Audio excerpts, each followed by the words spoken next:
Halo semua, perkenalkan nama saya Rizka Aulia Firda dengan student number 2201422097. Saya mahasiswi UNES, Universitas Negeri Semarang yang sedang menempuh program studi pendidikan bahasa Inggris. Pada kesempatan kali ini, saya akan membagikan informasi yang penting, yaitu mengenai krisis identitas. Lebih tepatnya, krisis identitas di dalam dunia pendidikan di Indonesia. Di era globalisasi saat ini, kita hidup dalam dunia yang semakin terhubung ke dalam kehidupan kita melalui internet dan media massa.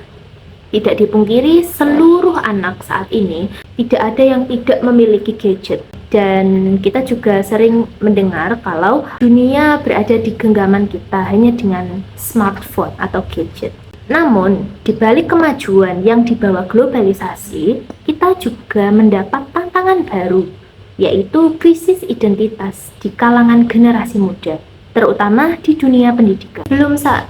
Sebelum lebih lanjut, mari kita bahas dulu apa itu krisis identitas dan mengapa hal ini sangat penting untuk kita bahas. Mari kita simak.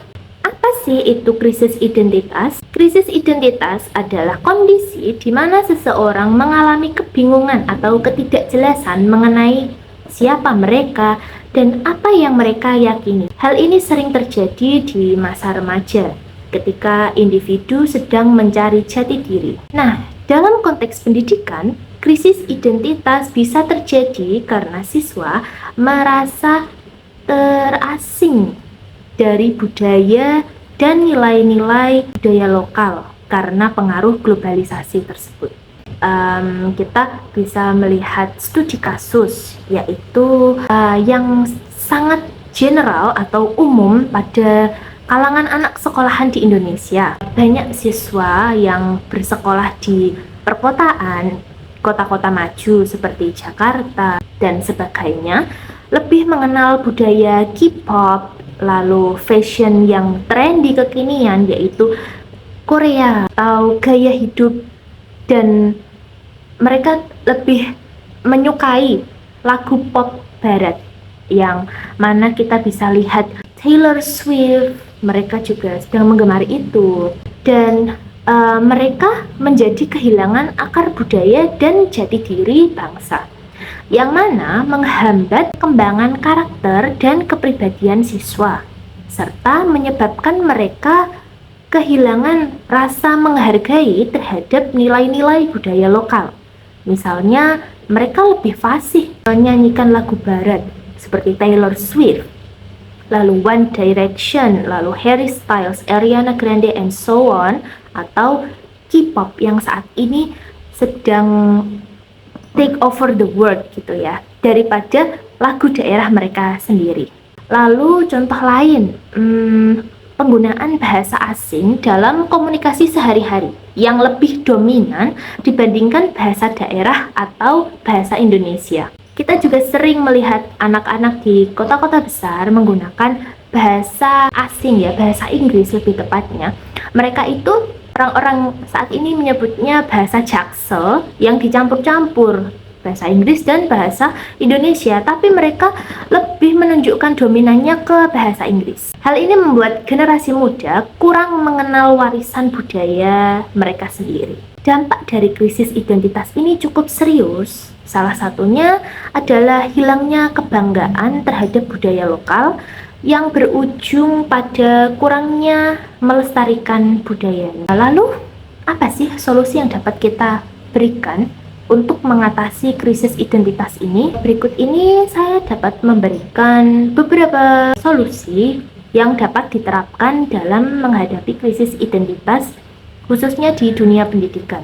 Yang pertama, yang paling penting adalah memberikan kurikulum yang memperkuat budaya lokal, seperti mengenalkan mereka ke angklung, gamelan, lalu mempelajari seni tari, seni-seni yang berada di dalam Pulau Jawa, Pulau Kalimantan, Papua, dan semuanya. Pemerintah dapat memperkuat materi pelajaran tentang budaya lokal, sejarah, dan juga tradisi di sekolah. Lalu yang kedua ada mendorong penggunaan bahasa daerah dalam komunikasi sehari-hari.